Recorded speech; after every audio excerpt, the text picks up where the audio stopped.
বাংলাদেশে আর বাংলাদেশের বাইরে পৃথিবীর বিভিন্ন প্রান্তে যেখান থেকে চ্যানেলে দেখছেন আপনাদের সকলকে সাদর আমন্ত্রণ তৃতীয় মাত্রা দেখবার জন্য। প্রিয় দর্শক, সাম্প্রতিক নানা বিষয় নিয়ে আলোচনার জন্য আমার সঙ্গে স্টুডিওতে রয়েছেন আমার বাবা বসা আছেন বাংলাদেশ সুপ্রিম কোর্টের আইনজীবী, রাজনীতিক এবং প্রাক্তন সেনা কর্মকর্তা ব্যারিস্টার এম সরওয়ার হোসেন, এবং আমার ডানে রয়েছেন রাজনৈতিক পর্যবেক্ষক এবং বিশ্লেষক সালেহ আহমেদ টিটা। স্বাগত আপনাদের দুজনকে তৃতীয় মাত্রায়। ব্যারিস্টার সরওয়ার হোসেন, আপনাকে দিয়ে আলোচনাটি শুরু করতে চাই। আপনি একই সঙ্গে রাজনৈতিকভাবেও অত্যন্ত সক্রিয় এবং একই সঙ্গে সেনাবাহিনীর প্রাক্তন কর্মকর্তা।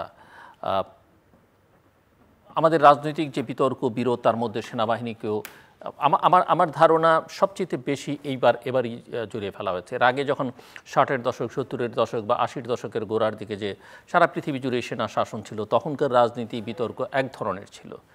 কিন্তু আজকে বাংলাদেশে এত বছর পরে এসে যখন আমরা সেনাবাহিনী কোনোভাবেই রাজনৈতিক প্রক্রিয়ার মধ্যে সেই অর্থে সামনাসামনি দেখি না, হয়তো কোনো সরকারের হয়ে তারা কোনো সংস্থা বিশেষভাবে বা বিশেষ কেউ হয়তো কাজ করেন, কিন্তু সামগ্রিকভাবে প্রতিষ্ঠান প্রধানকে জড়িয়ে যে বিতর্ক বাংলাদেশে চলছে, এবং এটা আজকে নতুন করে নয়, এটা কিন্তু গত কয়েক মাস ধরেই বিভিন্ন সামাজিক যোগাযোগ মাধ্যম সহ বিভিন্ন জায়গায় বিভিন্ন ব্যক্তিবর্গ করবার চেষ্টা করছেন। আপনি এটাকে কিভাবে দেখেন এবং এর প্রভাব প্রতিক্রিয়া কি মনে করেন আমাদের সমাজ রাজনীতিতে এবং আগামী দিনের পথ চলায়? ধন্যবাদ জিলুর ভাই, ধন্যবাদ আজকের সহ আলোচক এবং সুপ্রিয় দর্শক যারা এই প্রোগ্রাম দেখছেন। জিলুর ভাই, শুরুতেই আমি প্লেটোর একটা কথা দিয়ে শুরু করি যে রাজনৈতিক প্রক্রিয়া হলো এমন একটি প্রক্রিয়া যেখানে ভালো মানুষ যদি রাজনীতিতে জড়িত না হয় তাহলে খারাপ মানুষ কর্তৃক শাসিত হয়। সো বাংলাদেশ স্বাধীন হয়েছে 54 বছর। 54 বছরে আমরা দেখলাম 6টা অভ্যুত্থানের মাধ্যমে সরকার পরিবর্তন হলো। অর্থাৎ আমরা এই নেতৃত্ব বাংলাদেশে দেখিনি যে শান্তিপূর্ণভাবে ক্ষমতা হস্তান্তর কেন প্রয়োজন এবং শান্তিপূর্ণভাবে ক্ষমতা হস্তান্তর না করলে যে দাঙ্গা হয় অথবা সাস্টেনেবিলিটি থাকে না, সেটা তো বারংবার বাংলাদেশে ঘুরে ফিরে ফেরত আসছে। এবং সর্বশেষ যে সুযোগটা 5ই আগস্টের পরে আসছে জাতি পুনর্গঠনের, জাতি সংস্কারের, সেই সুযোগটা আসলে কতটুকু কাজে লাগবে সেইটা এখন সবচেয়ে বড় কোশ্চেন। পাকিস্তানে যেমন বলা হয় তিনটা পার্টি, যে পাকিস্তানে সবসময় রাজনৈতিক একটা ক্ষমতাসীন দল, বিরোধী দল অ্যান্ড সেনাবাহিনী। আজকে বাংলাদেশের এই মিলিটারি মিলিটারি সো বাংলাদেশে আজকে রাজনীতি সঠিক জায়গায় না থাকার কারণে, দুর্বৃত্তেই তো রাজনীতি হওয়ার কারণে রাজনৈতিক কালচারটা এমন জায়গায় পৌঁছেছে যে রাজনীতি করলে অপরাধ করা যায়, লুটপাট করা যায়, চরিত্রহীন কাজ করা যায়, মানি লন্ডারিং করা যায়, ভোগবাদিতায় লিপ্ত হওয়া যায়। পরিস্থিতি এমন দাঁড়িয়েছে যে এমপি শব্দটা হয়ে গেছে মানি মেকিং মেশিন। অর্থাৎ এমপি হলে আঙ্গুর ফুলে কলা গাছ হতে পারে, জবাবদিহিতার বাইরে থাকতে পারে, যা খুশি তাই করতে পারে, যার জন্য ড্রাইভার থেকে শুরু করে পিয়ন চাপরাশি সব এখন এমপি হতে চায়। এমপিদের যে মূল কাজ আইন প্রণয়ন, সেইটা তারা ভুলে গিয়ে জহুজুর জাহাপনা করে কিভাবে এমপি হওয়া যায়, 1000 কোটি টাকা সেই আলোচনা তো আপনি করেছেন। আমি ওখানে কেন আসছি যে আজকে এই দুর্বৃত্তিত রাজনীতি সেনাবাহিনীকে বারবার এই রাজনীতির ভিতরে টেনে নিয়ে আসে, প্রফেশনাল সেনাবাহিনীকে। এইটার সাথে আছে আমাদের পার্শ্ববর্তী একটা দেশের ইন্ধন, যে সেনাবাহিনীকে যদি আনপ্রফেশনাল করা যায় এবং বিচারালয়কে যদি আনপ্রফেশনাল করা যায়, এই দুর্বৃত্ত যদি রাজনীতিতে কন্টিনিউ করে তারা বেনিফিট পায়, যার জন্য যা কিছু ঘটে সেনাবাহিনী না চাইলেও সেনাবাহিনীকে জড়াই যেতে হয়। এখন সেনাবাহিনীর ভূমিকা কখনো কখনো বিতর্কিত হলেও বেশিরভাগ সময় জনগণের পাশেই সেনাবাহিনী দাঁড়িয়েছে। আপনি যেটা হিসাব করেন, সেই 75 বলেন, 90 বলেন, এই 2024 বলেন, 2009 থেকে 24 পর্যন্ত সেনাবাহিনীর রোলটা মানুষের কাছে বিতর্কিত ছিল যে তারা গণতন্ত্রের পক্ষে দাঁড়াচ্ছে না, তারা নির্বাচনের পক্ষে দাঁড়াচ্ছে না। এবং আপনি দেখবেন যে ইকবাল করিম ভূঁইয়া তার যে অভিজ্ঞতা তিনি ফেসবুকে লিখে যাচ্ছে, যেটা অনেকেই পেপার পত্রিকার মধ্যে পড়েছে, আমি তাকে ধন্যবাদ জানিয়েছি যে এই সত্য কথাগুলো আমাদের জন্য কাজে লাগবে, ভবিষ্যৎ রিসার্চের জন্য কাজে লাগবে। সেইখানে যে 3 তারিখ জেনারেল ওয়াকার যে মিটিংটা অফিসারদের সাথে করলো, যেটাকে আমরা সেনাবাহিনীর ভাষায় দরবার বলি, এবং উনি সঠিকভাবে জুনিয়র অফিসার এবং জওয়ানদের পালস বুঝতে পেরেছেন এবং উনি জনগণের পক্ষে দাঁড়িয়েছেন। এখন যারা যেমনটা 1990-তে জেনারেল নুরুদ্দিন দাঁড়িয়েছিলেন। জেনারেল নুরুদ্দিন দাঁড়িয়েছিল। এখন যারা সেনাবাহিনীর ইনসাইড জানে না, কোনো ডায়নামিক জানে না, আপনি জানেন যে সেনাবাহিনী নিয়ে রিপোর্টিং করতে গেলেও অন্তত 3 মাস লেখাপড়া করতে হয়, টার্মগুলো শিখতে হয়, কিন্তু ইউনিভার্সিটিতে কেবল পড়েছে, কোনো কিছু জানে না। এবং বাংলাদেশে ইউনিভার্সিটির ছাত্রদের ভিতরে একটা অ্যান্টি এস্টাবলিশমেন্ট মেন্টালিটি কাজ করে। বিশেষ করে আমি যখন সূর্য সেনার ছাত্র ছিলাম তখন ওখানে বসে আমরা বলতাম ঢাকা বিশ্ববিদ্যালয়ের উত্তরপাড়া। কিন্তু সেটাই যদি কাজ করে তাহলে এই ছাত্ররা হঠাৎ করে সরকারের মধ্যে পার্ট হয়ে গেল কিভাবে? হ্যাঁ, সেটা তো তারা নিজেরা পরামর্শ করছে, সেনাবাহিনীর সহযোগিতা চেয়েছে। এবং যখন আওয়ামী লীগ বিরোধী দলে ছিল তখন আওয়ামী লীগ আশা করে যে সেনাবাহিনী কিছু একটা করবে। আবার 2009 থেকে 24 পর্যন্ত যখন বিএনপি সহ অন্য সবাই বিরোধী দলে এবং নির্যাতিত হচ্ছিল, তারা ভাবছে যে সেনাবাহিনী কিছু একটা করবে। আমার ব্যক্তিগত নলেজে আছে এই সেনাপ্রধানকে না, অন্য একজন সেনাপ্রধানকে বিরোধী দল থেকে বলা হয়েছে যে আপনি টেক ওভার করেন 14তে, তিনি টেক ওভার করে নাই, সে জড়াতে চায় নাই। তো সেনাবাহিনী এই জায়গা আসছে। এখন যে পরিস্থিতি দাঁড়িয়েছে যে এই এই এই দুর্বৃত্তে তো রাজনীতির কারণে, সঠিক রাজনীতি না কারণে মানুষ বারবার তাকাই থাকে সেনানিবাসের উপরে যে তারা কিছু একটা জনগণের পক্ষে করবে। সেই জনগণের পক্ষে করতে গিয়ে তারা সবসময় একটা মধ্যস্থতাকারী ভূমিকা পালন করে, অনেক সময় রিকনসিলিয়েশন করার চেষ্টা করে, অনেক সময় রাজনীতিটা যাতে সঠিকভাবে চলতে পারে সেই কাজগুলো করে থাকে। এখন যে ফেসবুকের স্ট্যাটাস আমরা দেখলাম, এটার একটা ব্যাখ্যা তো সেনা সদর দেওয়া হয়েছে। তো আমি সেইটা মনে করি যে এই ছেলেটা আসলে যেহেতু কেবল ইউনিভার্সিটি লেখাপড়া শেষ করছে, ওই ম্যাচুরিটি আসে নাই যে রাষ্ট্রীয় রিকনসিলিয়েশন কীভাবে করতে হয়, কিভাবে জাতিকে সামনে আগায় নিতে হবে। এটা একটা আই এগ্রি, এটা একটা পলিটিক্যাল স্ট্যান্ডবাজ। এবং রিকনসিলিয়েশন করতে হলে এটা সবাই জানে যে যারা অপরাধ করেছে, মানবতার বিরুদ্ধে অপরাধ করেছে, যারা খুন খারাপি করেছে, যারা মানি লন্ডারিং করেছে, তাদের অবশ্যই বিচারের সম্মুখীন করতে হবে। এবং যেটা দক্ষিণ আফ্রিকায় করা হয়েছিল, সেখানে যারা গুরুতর অপরাধ করেছে তাদের কিন্তু শাস্তির সম্মুখীন করেছে, যারা একটু কম গুরুতর করছে তাদের কম শাস্তি ভোগ করতেছে। এরপরে বিরোধী দলে থেকে অথবা ক্ষমতাসীন থেকে যারা এই দুর্বৃত্তায়িত বা মানবতা বিরোধী অপরাধের সাথে জড়িত হয়নি, তাদের প্রতি একটা রিকনসিলিয়েশন ঘোষণা করা হয়েছিল। সো আপনি বাংলাদেশকে যদি আপনি রিকনসাইল করতে চান, বিভক্ত চলবে না রিকনসাইল হবে? একসময় না একসময় তো আপনার রিকনসাইল করতে হবে। এবং সেই রিকনসাইল করতে হলে এইটাই হলো একমাত্র প্রক্রিয়া যেটা দক্ষিণ আফ্রিকার কাছ থেকে আমরা উদাহরণ নিতে পারি। সেইখানে সেনাবাহিনী যেহেতু জড়িয়ে গেছে 5ই আগস্টের সাথে আগে এবং পরে, এবং একটা নির্বাচন না হওয়া পর্যন্ত অথবা নির্বাচন হলেও তারা ডাইরেক্টলি অথবা ইনডাইরেক্টলি ইনভলভ থাকে, সেইখানে যে কোনো উদ্যোগ আসতে পারে। সেই উদ্যোগটা তো ঐক্যমতের ভিত্তিতে হবে এবং যেটা জাতির স্বার্থে, জনগণের স্বার্থে যেটা, সেইটাই হবে। জেনারেল ওয়াকারকে আমি ধন্যবাদ দেব, সে দুইটা জায়গায় বড় ধরনের ইতিহাস সৃষ্টি করেছে। এক, সে একটা রক্ত গঙ্গা সে এড়াতে পেরেছে, যে তাকে সরিয়ে দেওয়ার চেষ্টা চালিয়েছিল। এবং আমি যেহেতু ক্লোজলি চিনি যারা এখন জেনারেল, এদের অনেককে ভেরি ক্লোজলি একসাথে আমি চাকরি করেছি, একদম ইনার ডাইনামিক্স বুঝি। তো তাকে সরিয়ে ওই সময় আরেকজন টেক ওভার করতেছিল মুজিব, এবং মুজিব যদি নিতে পারত, পতিত শেখ হাসিনা যদি এই সিদ্ধান্ত নিত যে ওয়াকার সাহেবকে সরিয়ে তাকে আনতো, তাহলে রক্ত গঙ্গা বসাই দিত। কারণ হি ইজ এ ইনহিউম্যান। বাংলাদেশের জনগণের টাকায়, জনগণের পয়সায় জেনারেল হয়ে সমস্ত বেনিফিট এনজয় করে ইন্ডিয়ান স্বার্থ সে রক্ষা করেছে। আপনি দেখেছেন কি না, তার দুর্নীতির কোনো সীমা পরিসীমা নাই। আমি নিজে তার দুর্নীতির তদন্ত চেয়েছি, আমি নিজে আবেদন করেছি। তো তাহলে পরিস্থিতি ভিন্ন হইতো। সেই জায়গায় জেনারেল ওয়াকার এইটাকে যেভাবে হোক একটা ম্যানেজ করেছে। দ্বিতীয়ত, অত্যন্ত শান্তিপূর্ণভাবে একটা ইন্টারিম গভর্নমেন্টের কাছে সে মানে ক্ষমতাটা ট্রানজিশন করেছে, যেখানে জনগণের ভিতরে স্লোগান ছিল এই মুহূর্তে দরকার সেনাবাহিনী সরকার। খুব কম লোক আছে যারা এই ধরনের প্রলোভন, এই ধরনের, এবং আমি তাকে যতটুকু চিনি, আমি যতটুকু বুঝি, উনি অত্যন্ত সফট হার্টেড, স্বল্পভাষী। উনি সত্যিকারে একটা রিকনসিলিয়েশন চায় ডেফিনেটলি যারা অন্যায় করছে তাদের বিচার নিয়ে, এবং উনি কোনোদিন ক্ষমতা নেবেন না। উনি গণতন্ত্র যাতে সমুন্নত থাকে, সুশাসন ন্যায় বিচার যাতে সমুন্নত থাকে, সেই কাজই করবে। সেই উদ্যোগে অনেক সময় অনেক আলোচনা হবে, ডিবেট হবে, সেটা কেউ এগ্রি করতে পারে, নাও করতে পারে। এবং উনিই কিন্তু প্রথম বলেছে যে ডিসেম্বরের ভিতরে একটা নির্বাচন হতে পারে। সো তার গণতন্ত্রের প্রতি তার যে তাগিদ, তার যে কমিটমেন্ট, সেটা তো বহুতবার প্রকাশ পেয়েছে। অতএব এই ছেলেরা যেগুলো বলেছে, এটা নিতান্তই তাদের অনভিজ্ঞতা এবং তাদের এই সেনাবাহিনী অথবা রাষ্ট্রীয় স্টেট ক্রাফট না বোঝার একটা ফল। মানে এটা যার জন্য ওই যে একটা কথা বলে সর্বশেষ আমি বলি যে বাচ্চাদের প্রস্রাবে পাছার খেতে হয় না। তো এই বাচ্চাদের উপর ছেড়ে দেওয়া ওইটা ওই তাদের প্রস্রাবে রাষ্ট্র মানে পাছার খেতে পারে, মানে আর একটা খারাপ দিকে যেতে পারে। ধন্যবাদ মিস্টার সালেহ আহমেদ। ধন্যবাদ আপনাকে, ধন্যবাদ মিস্টার সরওয়ার হোসেন।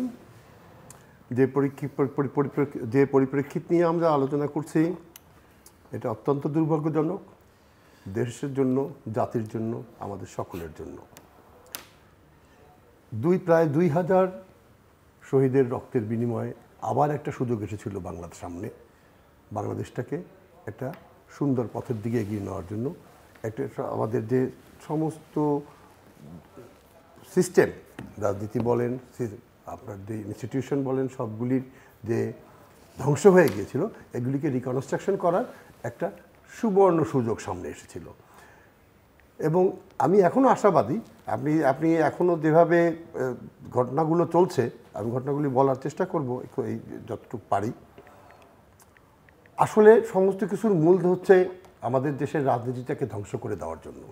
এই যে আমার ভাই বললেন দুর্বৃত্তায়িত্ব রাজনীতি, আমি সারাক্ষণ বলি যে রাজনীতি নিয়ে আপনারা এখানে প্রথম দিন থেকে শুরু করে এখন পর্যন্ত আমি একই কথা বলে দিচ্ছি, যতক্ষণ পর্যন্ত রাজনীতিকে শুদ্ধকরণ না করা যাবে ততক্ষণ পর্যন্ত এই সমস্যাগুলো দিন দিন এক একটা ফর্মে আরও বেশি, যেমন আপনি একটু আগে কথা প্রসঙ্গে বললেন না 80তেও ছিল না, 90তেও ছিল না, 2009-এও ছিল না, এখন যা হচ্ছে এই যে দুর্বৃত্তায়িত।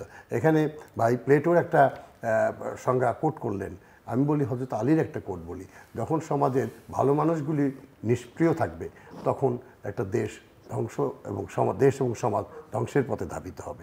আমাদের সমাজে এই রাজনীতি সবচেয়ে সুচতুরভাবে এই পারিবারিক রাজনীতি, এই দুর্বৃত্তিপরায়ণ রাজনীতি, দুর্নীতিপরায়ণ রাজনীতি ভালো মানুষগুলিকে ঠেলে এমন জায়গায় দিয়ে দিয়েছে, রাজনীতির প্রতি কোনো ভালো মানুষের আসার কোনো ইচ্ছা তো দূরের কথা, এই দিকে চোখ ফিরেলে বাড়ির সবাই যারা সুস্থ, যারা সমাজের বেশিরভাগ লোক যারা, তারা কেউ রাজনীতির দিকে কাউকে আসতে দেয় না। কেউ মুখ দিয়ে উচ্চারণ করলে তো খবরদার তুমি ওদিকে যায় না। কারা আসতে চায়? যাদের কোনো ক্যাপিটাল নাই, যাদের কোনো শিক্ষা নাই। আমি ঢালাওভাবে বলছি না, এবং শিক্ষা নাই বলতে আমি ওই শিক্ষাকে বোঝাচ্ছি যে শিক্ষা মানুষকে উন্নত করে, সেই শিক্ষা না।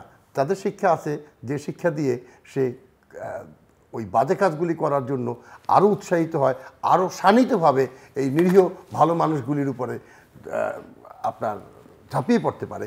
সেই শিক্ষা দিয়ে যখন আমাদের এই রাজনীতিকে কলুষিত করে, তখন পরিবেশ এবং পরিস্থিতি এরকমই হবে।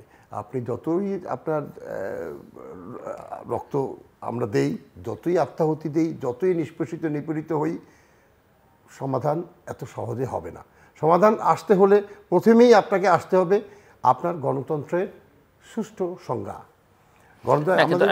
এখন এই আমরা তো একটা গণতান্ত্রিক উত্তরণের প্রক্রিয়ার মধ্যে আছি বলে মনে করছি। সেখানে অনেকে মনে করছেন যে আসলে সেই প্রক্রিয়াটাকে কত দীর্ঘায়িত করা যায় সেরকম চেষ্টা একটা মহলের মধ্যে আছে। এবং আপনি যদি এই ট্রানজিশনটা দেখেন, ট্রানজিশনে সেনাবাহিনীর একটা ভূমিকা ছিল।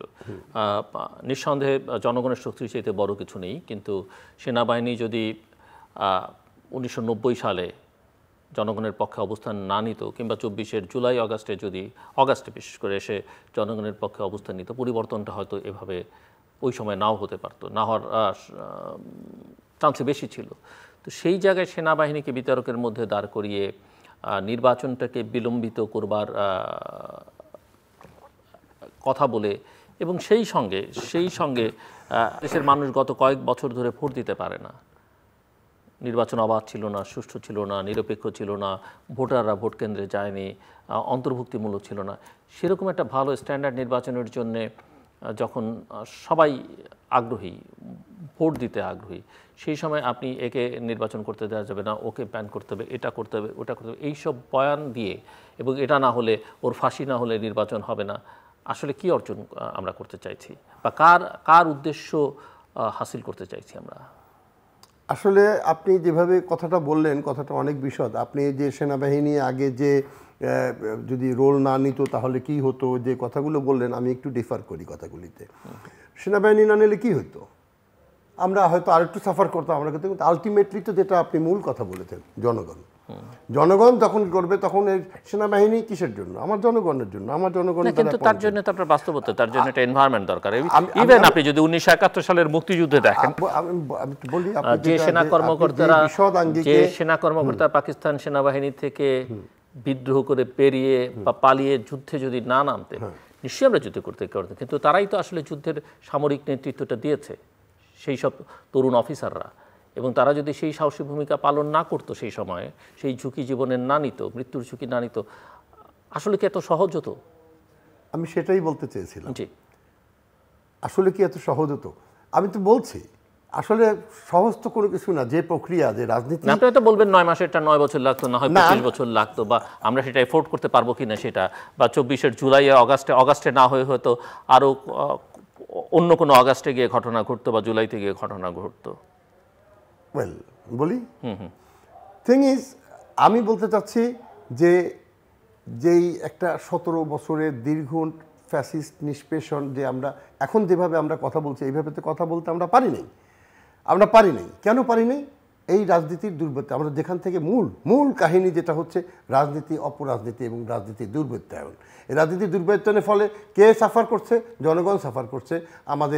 আমাদের সার্বভৌমত্বের যে প্রতীক, আমাদের স্বাধীনতাতে যে আমাদের যে একটা পেশাজীবী বাহিনী আছে, সেটা সেনাবাহিনী। সেই সেনাবাহিনীও বারবার করে এই কর্মকাণ্ডগুলির জন্য এরকম বিতর্কিত স্থানে তা এনে ফেলা হচ্ছে। যে এই ঘটনাটা নিয়ে আজকে কথার সূত্রপাত হলো, এবং যে হলো এবং যে আইএসপিআর যে বললেন, আইএসপিআর একটা কথা বললো। পৃথিবীতে বহু কথা হয়, সব কথা তো সব জায়গায় বলা যায় না, এটাই পৃথিবীর নিয়ম। এই যে কোনটা বলা যায়, কোনটা বলা যায় না, এই বলাটা যখন আমি না বুঝতে পারবো, তখন কথা আসলে কম বলাই বেটার। এটা আমি বললাম যাদের উদ্দেশ্যে, আমি আশা করি তারা বুঝতে পারছেন। আমি যে কথাটা বলতে চাচ্ছি, যে আমি আপনার ওই জায়গাটা আসছি, যে নির্বাচন। আচ্ছা, আমি আগামী জুন মাসে নির্বাচন দিয়ে দিলাম, কি হবে আমার নির্বাচন দিলে? না দিলেই কি হবে? আমি সেটাই বলি একটু, না দিলেই কি হবে? নির্বাচন তো অবশ্যম্ভাবী, কিন্তু নির্বাচন কি এক গণতন্ত্রের মানে একমাত্র প্যারামিটার? প্রাথমিক ন্যূনতম পূর্বশর্ত, ন্যূনতম একটা প্যারামিটার। নির্বাচন হলে গণতন্ত্র হবে না, কিন্তু নির্বাচন ছাড়া গণতন্ত্র হবে না। আমি ওইটুকুই একটু যদি সুযোগ পাই আমি একটু বলি। আমি নির্বাচন তো অবশ্যই চাই, নির্বাচন তো অবশ্যম্ভাবী, নির্বাচন ছাড়া তো কোনো ব্যতিক্রম নাই। কিন্তু নির্বাচন দিয়ে আমি কি করব? আমি নিজেকে অনেক প্রশ্ন করি, আমি বহু মানুষকে প্রশ্ন করি যে আমি নির্বাচন দিয়ে এই যে এখন কিন্তু মিস্টার সালেহ আহমেদ, এই প্রশ্ন, এই আপনি যে প্রসঙ্গ বা প্রশ্ন বিতর্ক করছেন, সেই বিতর্ক কিন্তু আমরা গত 15 বছরের শেখ হাসিনার আমলে শুনেছি, যে নির্বাচন দিয়ে কি হবে, গণতন্ত্র দিয়ে কি হবে, আগে উন্নয়ন। না, দেখেন আপনি দুইটা জিনিসকে এইভাবে মিলাইলে হবে না। ওইখানে যে নির্বাচন দিয়ে কি হবে, সেই নির্বাচন আর এই নির্বাচন তো আমি একদিন, ওই বিতর্ক কিন্তু আমরা করেছি বাংলাদেশে, আমরা করেছি। এখানে উন্নয়ন লাগবে আগে। না, আমি নির্বাচন দিয়ে কি হবে, সেটা কখনোই বলিনি। আমি সবসময় বলেছি আমি এই পারিবারিক রাজনীতির থেকে মুক্তি চাই। আমি সারাক্ষণ যাবো, এটা আমার একদম প্রথম থেকে আমার যুদ্ধ হচ্ছে। আমি পারিবারিক অপরাজনীতি, দুর্নীতি পরায়ণ এবং এই রাজনীতি থেকে যতক্ষণ পর্যন্ত আমি মুক্তি না পাবো, ততক্ষণ পর্যন্ত আপনি নির্বাচন বলেন, গণতন্ত্র বলেন, কোনোটাই, আপনি নির্বাচন দিয়ে একটা গণতন্ত্র আসলো, আমার সমস্যার সমাধান হয়ে যাবে? আমি যদি প্রশ্ন করি সবাইকে, আমাকে কেউ কি আসলে উত্তর দেওয়া সম্ভব এটা, যে ইলেকশন দিলে পরে আমার দেশের সব তারাও তো বহুদিন মানে আমাদের দেশ এই যে গত 53-54 বছরে আমাদের রাজনীতিবিদরা শাসন করেছেন, আমাদের মার্শাল ল সামরিক বাহিনী শাসন করেছেন, কিন্তু সবার শাসনের রেজাল্ট কি? রেজাল্ট আজকে আমরা দাঁড়িয়ে যে ডিবেট করতেছি, সেই ডিবেটে হচ্ছে যে আমরা এখনো আমাদের কাঙ্ক্ষিত লক্ষ্যে পৌঁছতে পারিনি। কেন পারি নাই? আমি আমাদের রাজনীতিকে সবসময় ব্যক্তিকেন্দ্রিক করতে চেয়েছি, আমি আমার সমস্ত কিছুকে ভুল পথে চালিত করেছি। আমি আসছি আবার আপনার কাছে, ব্যারিস্টার সারোয়ার হোসেন। দেখুন, সেনাবাহিনীর গণতন্ত্র উন্নয়নে পৃথিবীর সব জায়গা সেনাবাহিনী ডাইরেক্ট অথবা ইনডাইরেক্ট রোল পালন করে, উন্নত বিশ্ব অথবা আমাদের মতো থার্ড ওয়ার্ল্ড কান্ট্রি। আপনার সেই জয়েন্ট চিফ অফ স্টাফের একটা বিখ্যাত কথা শুনেছিলেন, যখন ট্রাম্প যখন পার্লামেন্ট দখল করতে চেয়েছিল এবং জেনারেল মাইক পেন্স তার ভাইস প্রেসিডেন্টকে বলছিল যে ক্ষমতা যাতে না ছাড়া হয়। কিন্তু তাদের ইনস্টিটিউশনগুলো এত স্ট্রং এবং তাদের যে গণতান্ত্রিক যে মেন্টালিটি, সেখান থেকে তারা রুখে দাঁড়িয়েছে এবং সে প্রতিষ্ঠানগুলোকে ধ্বংস করতে পারেনি। কিন্তু বাংলাদেশের মতো দেশে প্রতিষ্ঠানগুলো খুব দ্রুত ধ্বংস করা সম্ভব। আমি সেনাবাহিনী সম্বন্ধে যেহেতু কথা হচ্ছে, আমার রিসেন্ট উপলব্ধি একটা কথা বলি যে আমাদের যে সিলেকশন প্রক্রিয়া আর্মির সেই সিলেকশন প্রক্রিয়াটা defence ministry, I truly believe বাংলাদেশে একজন ফুল ফ্লেজ ডিফেন্স মিনিস্টার প্রয়োজন, শুধু ডিফেন্স অ্যাডভাইজার না। অভিজ্ঞ এবং নিরাপত্তা, জিও পলিটিক্স, আন্তর্জাতিক পলিটিক্স বোঝে এরকম একজন ডিফেন্স মিনিস্টার দরকার। তো সেই ডিফেন্স মিনিস্টার মাধ্যমে যে আমাদের সিলেকশন প্রক্রিয়াটা রিভিউ করা দরকার। যে আমরা জানতে পেরেছি যে একাডেমিতে যখন বাংলাদেশ মিলিটারি একাডেমি ভাটিয়ারিতে আমি 2 বছর ট্রেনিং করেছি, ওইখানে একটা ক্যান্টিন ছিল, ক্যান্টিন ম্যানেজার ছিল একজন হিন্দু। যে আমাদের ওই ছবিগুলা, জেন্টলম্যান ক্যাডেটের ছবিগুলো ওইখানে ওই বোর্ডে থাকতো। যেই মুহূর্তে একজন অফিসার ক্যাডেট ওইখানে জয়েন করে, সেই ছবি রয়ের হাতে চলে যেত এবং সেটা ধারণা করে যে আজিজ অথবা শফিউদ্দিন, তাদের ছবিও ওইখান থেকে নিয়ে তাদের ব্যাকগ্রাউন্ড থেকে তারা তখন রিক্রুট করার চেষ্টা করে। এই মুজিব, আজিজ, শফিউদ্দিন এই ধরনের লোক ওর মাধ্যমে তারা বাছাই করে নেয়। সেই জন্য সিলেকশন প্রক্রিয়া করতে হবে যে যাতে এরকম আজিজ, মুজিব, শফিউদ্দিন এরা সৃষ্টি না হতে পারে। এরা সবাই রয়ের পারপাস বেশি সার্ভ করেছে একদম। এটা কিন্তু ভিতরে সবাই জানে যে বাংলাদেশের সার্বভৌমত্ব, বাংলাদেশের ন্যাশনাল ইন্টারেস্ট, বাংলাদেশের জনগণ ইন্টারেস্টে তারা আমার এই আপলিফমেন্ট হওয়ার জন্য, প্রমোশনের জন্য নদী স্বীকার করছে। এবং পরিস্থিতি এমন দাঁড়িয়েছিল যে হ্যাভিং এ ইন্ডিয়ান কানেকশন অনেকে মনে করতো একটা অ্যাসেট, প্রমোশন পাওয়ার জন্য একটা অ্যাসেট। তো এই যে ধারণা, এই ধারণা রিভার্স করতে হবে। সেই জন্য আমাদের সিলেকশন প্রক্রিয়ায় যাতে এইরকম এই যে ডিজিএফআই এর ভিতরে অনেকে আছে purely innocent and professional, absolutely আমি নাম বলতে পারি, নাম বললাম না, কিন্তু ক্যান ইউ বিলিভ যে আজকে বাংলাদেশের একটা বড় ইন্টেলিজেন্স অর্গানাইজেশন এনএসআই জাতীয় ইনস্টিটিউশন, কিন্তু এনএসএসইয়া বেশি রোল প্লে করে ডিজিএফআইয়ের 7 জন অফিসারের বিরুদ্ধে একসাথে ওয়ারেন্ট অর্ডার ইস্যু হয়েছে। পৃথিবীর ইতিহাসে এটা নাই। তাহলে এই যে ইনস্টিটিউশনগুলো যে ধ্বংস হয়ে যাচ্ছে বা ইনস্টিটিউশনাল স্ট্রেংথ যে উইকেন্ড হয়ে যাচ্ছে, এটা কে লাভবান কে হচ্ছে? কিন্তু সেটা তো হয়েছে। তাহলে এই ডিজিএফআইরা কেন একজন অফিসার এই স্ট্রেংথ থাকলো না, এই মরালিটি থাকলো না যে আমি ইল্লিগাল আদেশ পালন করব না? এনি গভর্নমেন্ট অফিসার, সেনাবাহিনী তো বটেই, যে not under obligation to comply any illegal order. তাহলে ইল্লিগাল অর্ডার কেন পালন করে? 2টা কারণে। একটা হলো তার ব্যক্তি স্বার্থ উদ্ধার করে, সে ধনবান হতে পারে, আর 2টা হলো তার প্রমোশন। এই ধনবান হওয়া এবং প্রমোশনের জন্য তারা ইন্ডিয়ান কানেকশন মেনটেন করেছে এবং ডিউলি প্রমোটেড হয়েছে। পাকিস্তান আর্মিতে কিন্তু রয়ের কানেকশন যেমন গত কয়েক বছর আপনি বলছেন যে প্রভাব বিস্তার করেছে বা শক্তিমান ছিল, একই সময় একটা সময় এই অভিযোগে ছিল যে আইএসের কানেকশনও আর্মির মধ্যে ছিল এবং র ভার্সেস আইএসআই এই বিরোধটা দীর্ঘদিন যাবতীয় আছে। সেটাই বলি যে আমাদের সমাজে আছে, রাজনীতিতে আছে, হয়তো অন্যান্য প্রতিষ্ঠান, সেনাবাহিনী সব বিভিন্ন প্রতিষ্ঠানের মধ্যেই ছিল বা আছে। না, 15 বছর আগে আমি 2007 পর্যন্ত চাকরি করেছি। মানে এগুলো বিতর্ক।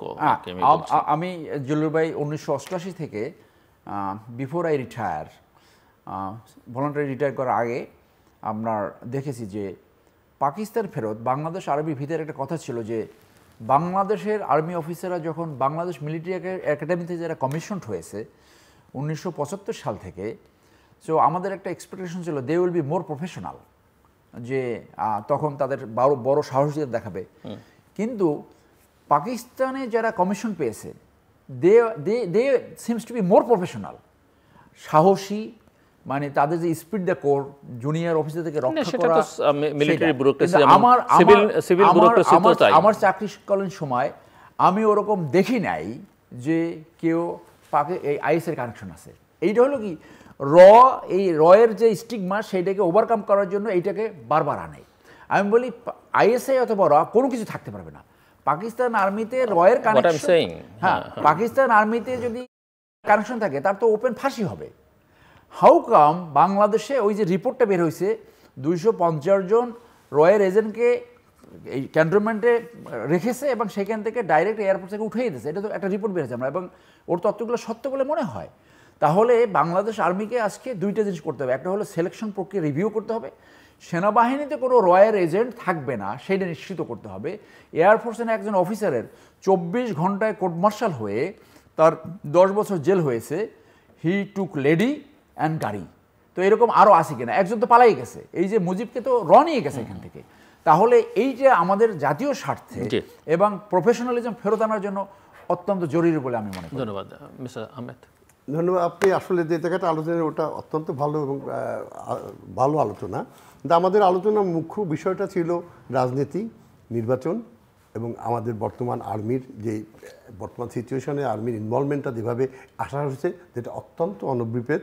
এবং আমি আসলে আর্মি নিয়ে আমার খুব গর্বের, আমি আর্মিকে নিয়ে সবসময় গর্ব করি এবং সবসময় আমি তাদেরকে এমন একটা জায়গায় দেখতে চাই এবং মনে মনে দেখি, ভাবি। তাদেরকে নিয়ে আমি আসলে বিতর্ক করতে চাই না। যারা বিতর্ক করে আমি তাদেরকে সবসময় সবিনয় অনুরোধ করব, প্লিজ আমাদের একটা ইনস্টিটিউশনকে ঠিক রাখার চেষ্টা করি। আপনি এটার সাথে একটা খুব সুন্দর একটা মানে একটা মারাত্মক একটা জিনিস আপনি টানলেন যে সিলেকশন। আমি তো ওই জায়গাটা তো অনেক পরের জিনিস। আমরা এখন যেটা কথা বলছি রাজনীতি, গণতন্ত্রায়ন, গণতন্ত্রের সংজ্ঞা, নির্বাচন, কি নির্বাচন, তারপর আমাদের আলোচনাটা বিষয়টা এখানে। আপনি যে সিলেকশন প্রক্রিয়ায় বললেন যে ওখানে বোর্ডে যার নাম হচ্ছে তার নাম নেবেই তো। আপনার শত্রুপক্ষ সবসময় আপনার সব কিছু নেবে, এটা তো আপনি এটা যদি না বুঝেন তাহলে আপনি এক প্রফেশনাল হলেন কোথায়? এটা আমি ধরেই নেব তো আমাকে ও এই করবে, আমি আমার কী কী প্রোটেকশন রাখবো সেটা। আপনি যে কথা বললেন, আপনি ধন্যবাদ জানাইলেন, আমি তো ধন্যবাদ জানাইতে পারতেছি না ওইভাবে। আপনি যেটা একদিকে ধন্যবাদ জানালেন, যে আরেক দিকে আপনিই বললেন যে 250 জন রয়্যাল এজেন্ট তাদের কেয়ার অফে ইভ্যাকুয়েটেড করা হয়েছে। How come? আর একটা অ্যালিগেশন, আমি এই কথাগুলি এখানে বলতে চাই না, আমি আরও অন্য পজিটিভ কথা বলতে চাই। 650 জন লোক ওখানে ছিল, 600 প্লাস লোকরে করা হয়েছে। এগুলি নিয়ে বিভিন্ন ধরনের জনশ্রুতি আছে এবং যত এগুলি মানুষের মধ্যে ঠিকভাবে প্রকাশ না করবে, এটা আইএসপিআরও করেনি, এটা সরকারও করেনি, কেউ করেনি, তত এগুলি ডালপালা গজাবে। এবং আসলে আমার যে একটাই গর্বের জায়গা, একটাই যে আমার সবসময় শেষ আশ্রয়স্থল, যেটা নিয়ে আমরা কথা বলছি, সেই শেষ আশ্রয়স্থলটা প্রস্তবিদ্ধ হবে। আমি ওই জায়গাটায় যাইতে চাই না। আমি আমার দেশকে অত্যন্ত ভালোবাসি। আমি চাই আমার একটা দেশকে যদি শক্ত ভিত্তির উপর দাঁড়া করাতে হয়, আমাদের এই 53 বছরে এখন পর্যন্ত আমরা তার একটা স্টেপও নিতে পারিনি। আমরা সেই ম্যাকলে রিপোর্ট, সেই 1834 সালে ম্যাকলে যে কথা বলে গিয়েছেন, আমাদের এই অঞ্চলে মানসিকতা, মানুষজনের মানসিকতা কেমন, এই মানসিকতা চেঞ্জের জন্য যে আলোচনা দরকার, যে রাজনীতি দরকার, আমাদের কারো মধ্যে, আমি বহু জায়গায় বহুভাবে চেষ্টা করেছি এই আলোচনাগুলি আনার জন্য, তারা কেউ উৎসাহী না। এটা আমার কাজ না। আমার কাজ টিন, গম, চাল, কমিশন, আমার plot and imported car, tax free কার। আমার ইন্টারেস্ট ওইখানে। আমার ইন্টারেস্ট আপনার ভাষায় যেটা বললেন, প্রমোশন, ধনবান হওয়া। কিন্তু একটা প্রফেশনাল একটা ইনস্টিটিউশনের মধ্যে যদি ধনবান হওয়া, একটা প্রমোশন পাওয়ার জিনিস বীজ ঢুকে যায় একবার, বা কেউ সাকসেসফুলি ওটাকে ইমপ্লান্ট করে, সেটা ভয়াবহ একটা দেশের জন্য, যেটা কাদের মধ্যে যার উপরে আমার দেশের সভরেন্টি ডিপেন্ড করে। সেই বিষয়গুলির উপর নিয়ে যারা আমরা ছেলে খেলা বলি, আমরা এই সমস্ত কথা বলি, বালখিল্য সুলভ কথা বলতে, আমি এগুলিতে আমি আসলে ব্যথিত হই, লজ্জিত হই এবং ঘৃণা করি। আমি অনেস্টলি আমি ঘৃণা করি এদেরকে, কারণ এরা বুঝতেই চায় না যে কোন সমস্ত ইনস্টিটিউশন যাওয়ার পরে একটা না একটা, যেটা আমার শেষ আশ্রয়স্থল, সেই আশ্রয়স্থলকে নিয়ে যারা খেলা করে, আমি মনে করি তাদের বোধের মধ্যে প্রবলেম আছে, তাদের শিক্ষার মধ্যে প্রবলেম আছে, তাদের অনুভূতির মধ্যে প্রবলেম আছে। আমি যে আলোচনাটা ছিলাম, আমি সেইখানে যদি অনুমতি দেন আমি সেইখানে একটু ফেরি। আমার আলোচনা কি ছিল? আমার একটা সামনের আদেশ, যেটা দিল্লুর ভাইয়ের মূল প্রশ্ন বলে আমি ধরতে, নির্বাচন, একটা আসু নির্বাচন আমাদের সব সমস্যা থেকে মুক্তি দিতে পারে। এটা কেউ বলেনি বর্তমানে যেইভাবে, আমিও বলিনি, কেউ বলে, আপনার কথা বলছি না, আমি আপনার কথা বলবো কেন? আমি বলছি যে এই মুহূর্তের আবহ হচ্ছে দুইটা আবহ। একটা হচ্ছে যে রাজনীতি দিলে পরেই সব কিছু, ইলেকশন দিলে পরেই বাংলাদেশের সব সমস্যা মিটে যাবে, তা নইলে বাংলাদেশ ভয়ঙ্কর দিকে, কোন ভয়ঙ্কর দিকে যাবে? আমি অনেকজনকে জিজ্ঞেস করেছি, পারলে একটু বলেন কতটুকু ভয়ঙ্করের শেষ তো আমরা দেখছি, আর কত ভয়ঙ্কর দেখবো? আমরা মুখ খুললে বাসায় ফিরতে পারবো কি না, আমার বুক কাঁপতো, সবাই বুক কাঁপতো। আমরা এখানে যা খুশি তাই বলতে পারতাম না। আপনি এখানে কখন গুম হয়ে যাবেন, কখন আয়নাঘরে যাবেন, কখন কি হবেন, কখন দুদক এসে আপনার কাছে হাজির হবে। দুদক আসার জন্য বাংলাদেশে আমি চ্যালেঞ্জ দিয়ে বললাম, একটা মানুষকে দেখাইতে পারবেন না যে মানুষটার কাছে যদি সরকার চায় যদি সরকার চায় সেই মানুষটাকে ধরতে পারবে না, সেই মানুষটাকে হিট করতে পারবে না। আমি তো ওই সমাজ চাই না, আমি তো ওই সমাজ চাই না। আমি আমার কথাটা বোঝার চেষ্টা করেন, আমি কোন জায়গাটায় কথা বলছি। আমি আমি এই রাষ্ট্রের একটা অংশীদার, আমি একটা মালিক, আমি আমার রাইটটাকে নিয়ে কথা বলছি। আমাকে ইচ্ছা করলে পরই আমি আপনার পছন্দ হয় নাই আমার কোনো কথা, আমার সবার কথা পছন্দ হবে না, সবার সব মত ভিন্ন মত হবে, এটাই তো গণতন্ত্র। তা আমি কথা বললে পরে যদি অমত হয় আর আপনি আমার পিছনে ফেউ লাগিয়ে দেবেন, আপনি আমাকে প্রবলেম করবেন, আমাকে টাচ করার ক্ষমতা আপনার হাতে রাখবেন, আমি ওই টাচ করার ক্ষমতা আর চাই না। আমার বক্তব্যটা এইখানে, আমি গণতন্ত্রের সংজ্ঞায়নটাকে ওইখানে লিমিট করতে চাই, আমি নির্বাচনের সংজ্ঞায়নকে ওইখানে লিমিট করতে চাই। নির্বাচিত হয়ে যিনি আসেন তিনি কি কি কাজ করতে পারবেন, কি কি কাজ করতে পারবেন না। আমি 31 দফা বুঝি না, আমি সবাইকে চিনি। আপনি যেমন বলছেন আপনার কলিগদের বহুজনের নাম বললেন, সবাইকে আপনি চেনেন, আপনি তাদের পালসও বোঝেন, এবং I agree with you in full. আমরাও সমাজের, এবং আমার থেকে এইখানে বসা সবচেয়ে বেশি বোঝেন উনি, সবচেয়ে উনি সব কয়জনের পালস জানেন, সব কয়জনের কি তারা চায়, কি তারা ভাবে, কি তারা বলতে চায়। দিল্লুর সাহেবের থেকে বেশি কেউ জানে বলে আমি বিশ্বাস করি না। এই একটা দিক। আরেকটা দিক আমি একটু টাচ করতে চাই এই অনুষ্ঠানের মাধ্যমে। বাংলাদেশটাকে এই মুহূর্তে মনে হচ্ছে যেন কন্টেন্ট ক্রিয়েটররা চালাচ্ছে। আরে এই যে 17 বছর একটা যুদ্ধ গেল, এখন হাতে গোনা দেশের মধ্যে 5-6 জন লোক আর বাইরের 3-4 জন 5 জন লোক, তারা ডেইলি যে কন্টেন্ট দেন সেই দিয়ে তারা এমন একটা আবহ সৃষ্টি করছেন যে তারাই দেশ চালাচ্ছেন। তারা যেভাবে বলছেন সেইভাবে তারা দিচ্ছে, তারা 32 নম্বর গুড়িয়ে দিচ্ছেন, তারা আর্মি চিফকে সরাই দিচ্ছেন। আরে এটাকে ছেলে খেলার দেশ নাকি একটা? এটাকে ছেলে খেলার দেশ নাকি? দেশটা তো আমাদের সকলের। এখানে একটা জায়গায় আমরা আসছি কিসের বিনিময়ে?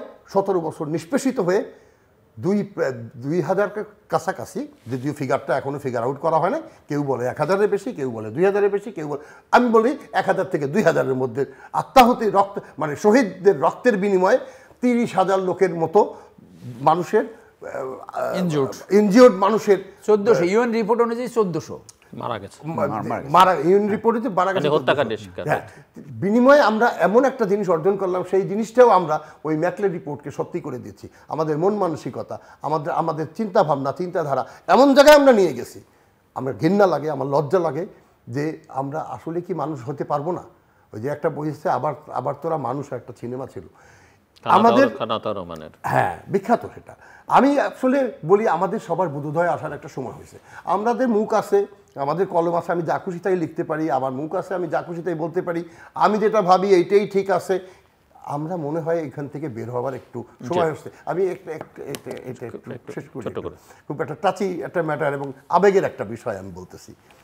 আমি আসলে খুব ইমোশনাল হয়ে যাই, খুবই ইমোশনাল হয়ে যাই। মানুষের মধ্যে এই বোধটুক আসবে না, দেশটা তো আমাদের সকলের, দেশটা তো আমাদের সকলের। আমরা কি একবার ভাবতে পারি না যে আমরা একটা লিমিট, আমার প্রত্যেকটা লোকের তো একটা লিমিট আছে, যার যার ক্যাপাসিটি অনুযায়ী। এই লিমিটে গিয়ে থামতে পারার একটা জায়গা কি আমরা বুঝতে পারবো না? এরকম একটা সুবর্ণ সুযোগ। আমি নির্বাচন, গণতন্ত্র, আমি বেসিক জিনিসগুলিকে ঠিক না করে সমস্ত মানুষ খালি একতরফা বলে যাচ্ছে। আমি নির্বাচনের বিরুদ্ধে না, আমি প্রথম কথা হচ্ছে নির্বাচন না, আমার কাছে প্রথম কথা হচ্ছে গণতন্ত্রের সংজ্ঞায়ন। আমাদের কোন গণতন্ত্র আমি চাই, যে গণতন্ত্রে আমি তাকাইতে পারবো না, যে গণতন্ত্রে আমি যদি আমার ড্রাইভারের কাছে, কাজের লোকের কাছ থেকে স্যারের মেন্টালিটি কেমন আছে, কেমন মানসিকতা কেমন বুঝে যদি আমাকে কথা বলতে হয়, আমি বক্তৃতা দেওয়ার আগে যদি আমার বুক কাঁপে, আমার মুখ দিয়ে কোন শব্দ বেরোলে আমার পজিশনটা থাকবে কি না, আমি ওই রাজনীতি চাই না, আমি ওই রাজনীতি বিশ্বাস করি না। আমি এমন রাজনীতি চাই, আমি এখনও জানি যেই রাজনীতিবিদরা এখনও বক্তৃতা দিয়ে বেড়ান এবং যা যা বলেন, দেওয়ার পরে তারাই আলোচনা গিরে আমার এটা আবার আমার পোস্ট যাবে না তো, তারা বলেন আপনি খবর নেন, আমি সাংবাদিকতা করি, আমি তো মানুষের সাথে মিশে চলি, আমি পাশে কান পেতে থাকি, কি বলে, আমার কাজই ওইটুকুই। তো এই হচ্ছে যেই সিচুয়েশন থেকে উত্তরণ ছাড়া, আমার গণতন্ত্রের সংজ্ঞা উত্তরণ ছাড়া, গণতন্ত্রকে সুসংহত করার জন্য, মানসিকতা চেঞ্জ করার জন্য, আমার নির্বাচন পদ্ধতি চেঞ্জ করার জন্য, নির্বাচিত কারা হয়ে আসবেন, তারা কারা সেটা জানার আগ পর্যন্ত আমি মনে করি এগুলো বাহুল্য কথা। না, আমি অ্যাবসলিউটলি আপনার সাথে এগ্রি যে রাজনৈতিক সংস্কৃতি সৃষ্টি হয়েছে দুর্বৃত্তায়িত রাজনীতি। এখানে ভার্চুয়ালি যারা ছোট নেতা থেকে বড় নেতা, টপ নেতার কথা, আউট অফ অ্যাকাউন্টেবিলিটি, কোনো রকম জবাবদিহিতার বাইরে, দলের ভিতরে কোনো ধরনের ডিবেটের কোনো ফোরাম নাই, দলের ভিতরে যে রাজনীতি করলেই যে এই আঙ্গুল ফুলে কলা গাছ হয় সেইটার জবাবদিহিতার কোনো কোনো কোনো কোনো কালচারই বাংলাদেশে এখন পর্যন্ত সৃষ্টি হয়নি। তো সেই জন্য এখন দেখেন যে আমি এটা যে অল নাও বড় ধরনের বার্ডেন আসতেছে বিএনপির উপরে, বড় ধরনের বার্ডেন। আই হোপ, আমি ট্রুলি আশা করি যে তারেক সাহেব যেহেতু অনেক দিন লন্ডনে ছিলেন, উনি ওয়েস্টার্ন টাইপ ডেমোক্রেসি দেখে আসছেন খুব কাছ থেকে এবং সুন্দর কথা বলছে, কিন্তু একই সাথে সে যদি দলের ভিতরে ডিবেটের করতে পারে, মানে একটা প্রবর্তন যে দলের ভিতরে ডিবেট, যে দলের ভিতরে যারা চোর, যারা দুর্নীতিবাজ, যারা চরিত্রহীন, দলের ভিতরেই যাতে একটা তাদের ভিতরে একটা অ্যাকাউন্টেবিলিটি সৃষ্টি হয় যে এই দলের পদ ব্যবহার করে এগুলো করা যাবে না। অনেকগুলো ভালো 31 দফার ভিতরে অনেকগুলো ভালো প্রস্তাব রয়েছে, কিন্তু আরও অনেক সুযোগ আছে। এই সাথে এইটাকে যদি অ্যাড্রেস করে যে হাওয়া ভবনের লোক নাকি সব সামনে, এখন তো মানুষ চাঁদাবাজদের চেহারা পরিবর্তন হয়ে গেছে। আমি যে এলাকায় থাকি বনানী, ফুটপাত নাই, একেবারে ফুটপাত সব দখল হয়ে গেছে। এবং এই ফুটপাত থেকে চাঁদা কারা খায়? যারা ক্ষমতাসীন, ক্ষমতার বেনিফিট কিন্তু, হ্যাঁ ক্ষমতার বেনিফিট কিন্তু 90% এখন বিএনপি এনজয় করতেছে। তাহলে ওই বিএনপির যারা কমিটিতে আছে তারা, আর পুলিশ করে কি সবসময় এই ক্ষমতাসীনদের গুন্ডাপান্ডা ব্যবহার করে আপনার এই চাঁদাবাজিগুলো করে। এখন মানুষ যদি এই কোশ্চেনটা করে যে আপনি তৃণমূল পর্যায়ের একজন চাঁদাবাজ যে ফুটপাত বিক্রি করে চাঁদা খায় অথবা যে কোনো জায়গা থেকে, তাকে নিয়ন্ত্রণ না করলে সুশাসন ন্যায় বিচার আপনি কী করে আনবেন? এই জায়গাগুলো তিনি অ্যাড্রেস করবে এবং ওই জায়গায় আসবে যে আওয়ামী লীগের কোনো রাজনৈতিক ওই প্রক্রিয়া ছিল না যে ভালো মানুষকে সামনে আনা। আওয়ামী লীগ ওই সেন্সে একটি রাজনৈতিক দলের ভিতরেই বর্তায় না। আওয়ামী লীগ ছিল একটা লুটপাটতন্ত্রের একটা কেন্দ্র। এটা মানে কে কত টাকা বানাতে পারে, কে কত টাকা বিদেশে পাচার করতে পারে, কার চেয়ে বেশি কী করতে পারে, পিওনের 400 কোটি, এই জায়গাটা থেকে একটা পার্থক্য সৃষ্টি করতে হবে। সেই জন্য বাই অল দ্য পসিবিলিটি যে একটা ইলেকশন হলে হয়তো জাতীয়তাবাদী দল সরকার গঠন করবে, আপনার দেখাতে হবে যে আপনি আওয়ামী লীগ ঘরানার রাজনীতি করছেন না, ওই টাইপের না। আপনার রাজনীতি হবে জবাবদিহিতামূলক, আপনার রাজনীতি হবে সুশাসন, ন্যায় বিচার এবং ন্যায্যতা প্রতিষ্ঠা, আপনার রাজনীতি হবে গণতন্ত্র প্রতিষ্ঠা করা। সেই সাথে দলের ভিতরে কিভাবে গণতন্ত্র আনয়ন করা যায়, তাহলে এই আওয়ামী লীগ যে পতন হয়েছে যে কারণে, সেই কারণগুলো আপনার ভিতরে থাকবে না।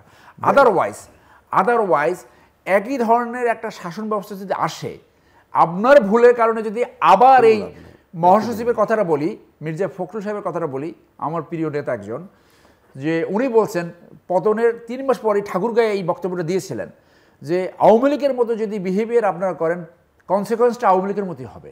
আমি সেইটা রিইটারেট করব যে এই থেকে যদি শিক্ষা না নেয়, বিএনপি 2001 থেকে 6-এর ভুল এবং আওয়ামী লীগের এই 2009 থেকে 24-এর ভুল বিবেচনায় নিয়ে দলের ভিতরে জবাবদিহিতা, দলের ভিতরে এই প্রক্রিয়া, দলের ভিতরে খারাপ মানুষকে সরিয়ে ভালো মানুষকে সামনে আনার প্রক্রিয়া যদি আপনি না করেন, তাহলে শুধু চাটুকার, বাটপার এবং পদলোহনকারী থাকে, এইটা কিন্তু মানে অটোমেটিক একটা পতনের কারণ হয়ে দাঁড়ায়। সেই জায়গাটা থেকে ঘুরে দাঁড়াতে পারবে বলে মনে হয়। এবং প্রফেসর ইউনূস সাহেব যেহেতু এটা সুযোগ পেয়েছে, সুযোগটা এখনও শেষ হয়ে যায়নি, আমি বলবো আপনার এই অ্যাডভাইজারি কমিটি পুনর্গঠন করে যারা ডেলিভার করতে পারে, যারা সাহসী, এখন অনেক সময় আছে। সেই সাথে এই কথাটা আমি আন্তর্জাতিক সম্পর্কে ছাত্র হিসেবে বলছি, এত অল্প সময়ে যে দেশের সমস্ত প্রতিষ্ঠান ধ্বংস হয়ে গেছে, নির্বাচন ব্যবস্থা ধ্বংস হয়ে গেছে, অর্থনীতি ধ্বংস হয়ে গেছে, শিক্ষা ব্যবস্থা ধ্বংস হয়ে গেছে, বিচার ব্যবস্থা অত্যন্ত ভঙ্গুর, সেই জায়গাটায় এই অল্প সময় পুনর্গঠন সম্ভব কিনা কোথাও এটা উদাহরণ নাই। সেই জন্য অনেকে মনে করে যে প্রফেসর ইউনূসকে যথেষ্ট সময় দেওয়া দরকার। উনি ওনার ভুল ভ্রান্তি থেকে হয়তো একটা লাইনে আসছে।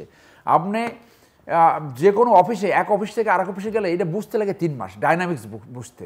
তো উনি যে একটা রাষ্ট্র এরকম ভঙ্গুর জায়গায়, সেই জায়গাটায় বিএনপি আরো বেশি কোঅপারেট করা দরকার। বিএনপি মানুষের সামনে এই কমিটমেন্ট দেওয়া দরকার যে এই সংস্কার জনস্বার্থে দেশের সাথে সমস্ত সংস্কারকে তারা রেটিফাই করবে। ওইরকম কথা যদি না বলে যে তুমি সংস্কার করার কে আর তোমার সংস্কার যে আমি নেবো সেটার গ্যারান্টি কোথায়, ওইখানে কিন্তু মানুষের একটা ভয়ের জায়গা দাঁড়ায় যায়।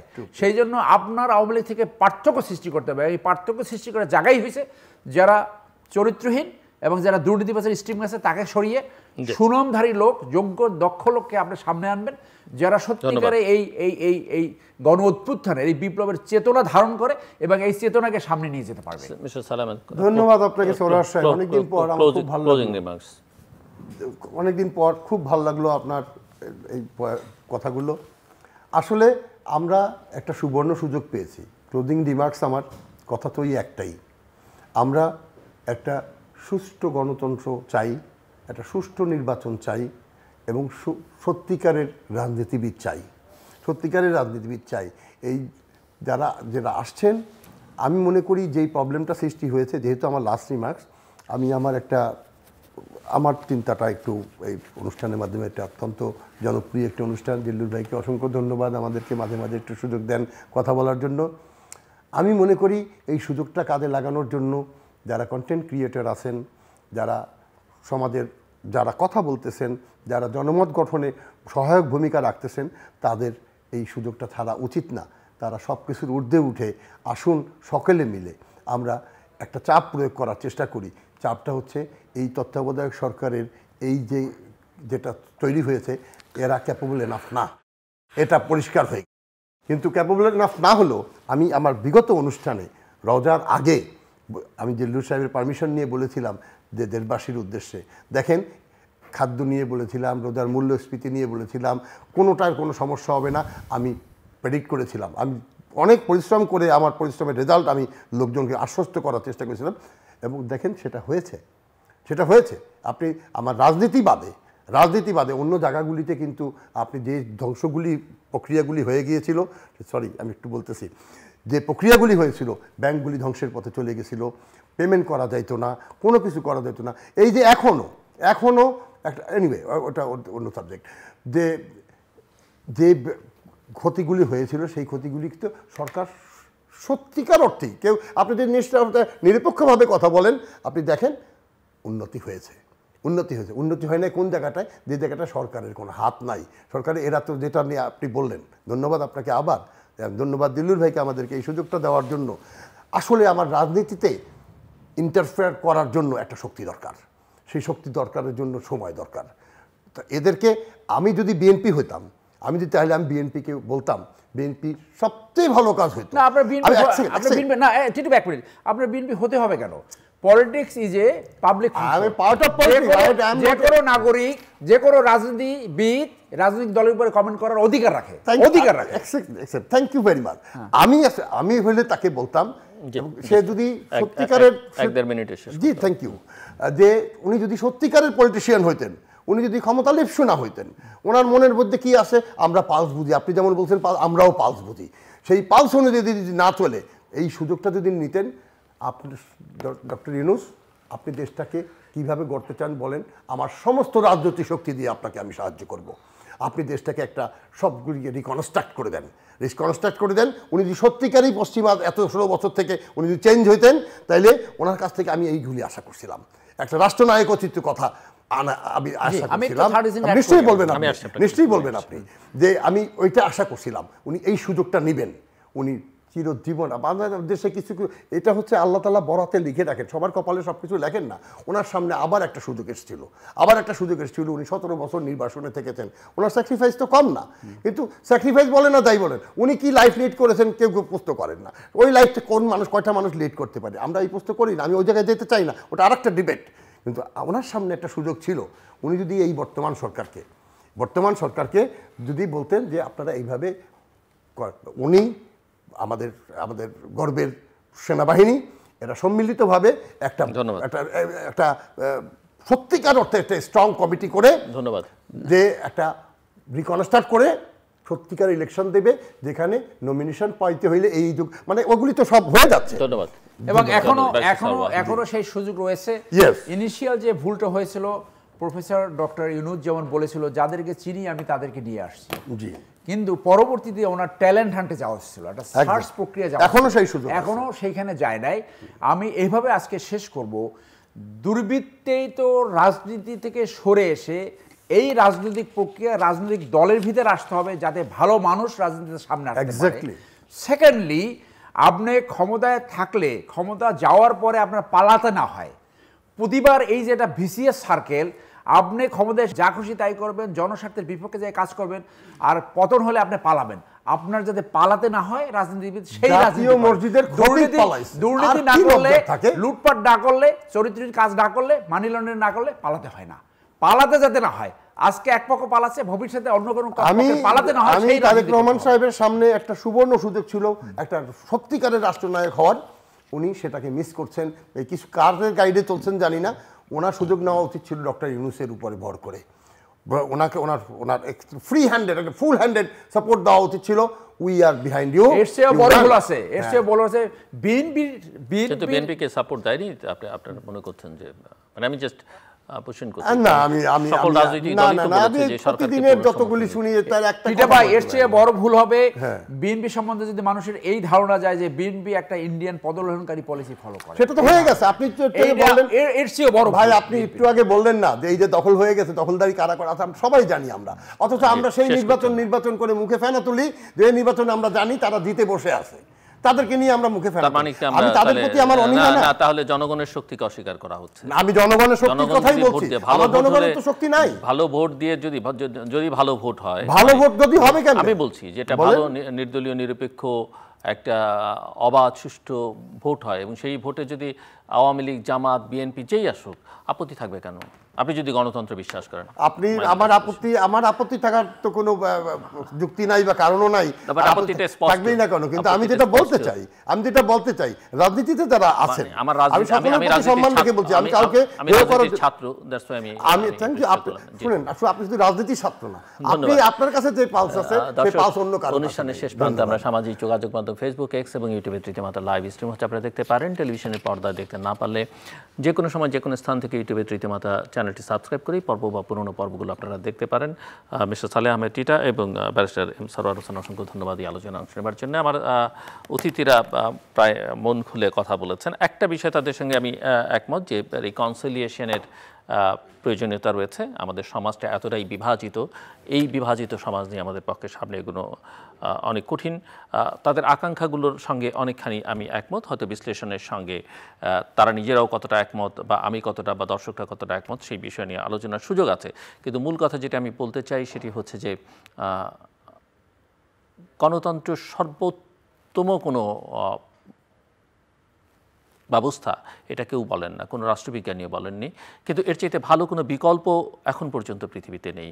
কাজে গণতন্ত্রে উত্তরণ বাংলাদেশ গণতান্ত্রিক অবস্থায় ছিল না, এখনও গণতন্ত্রের মধ্যে নেই, কেননা বাংলাদেশের যে সরকার আছে, যে ব্যবস্থা আছে, সেটা জনপ্রতিনিধিত্বশীল ওই অর্থে স্বীকৃত কোনো পন্থায় প্রমাণিত নয়। সে কারণে গণতন্ত্রের উত্তরণের প্রক্রিয়াটা নিশ্চিত করতে হবে। কিভাবে হবে, কতদিনের মধ্যে হবে, কোন কাজগুলো আগে করতে হবে, কোন কাজগুলো পরে হবে, তার জন্য অঙ্গীকারের প্রক্রিয়া কী হবে, সেগুলো নিয়ে আলোচনা হতে পারে। কিন্তু জনগণের প্রতিনিধি ছাড়া একটা গণতান্ত্রিক সমাজ, রাষ্ট্র চলতে পারে না।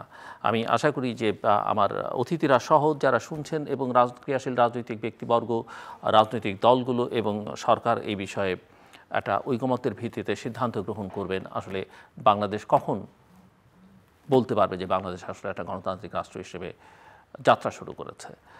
এখনও পর্যন্ত যাত্রা শুরু হয়েছে যদি মনে করে থাকেন, অন্তত আমি ব্যক্তিগতভাবে মনে করি যে সেই যাত্রা থেকে বাংলাদেশ এখনও অনেক অনেক যোজন যোজন দূরে।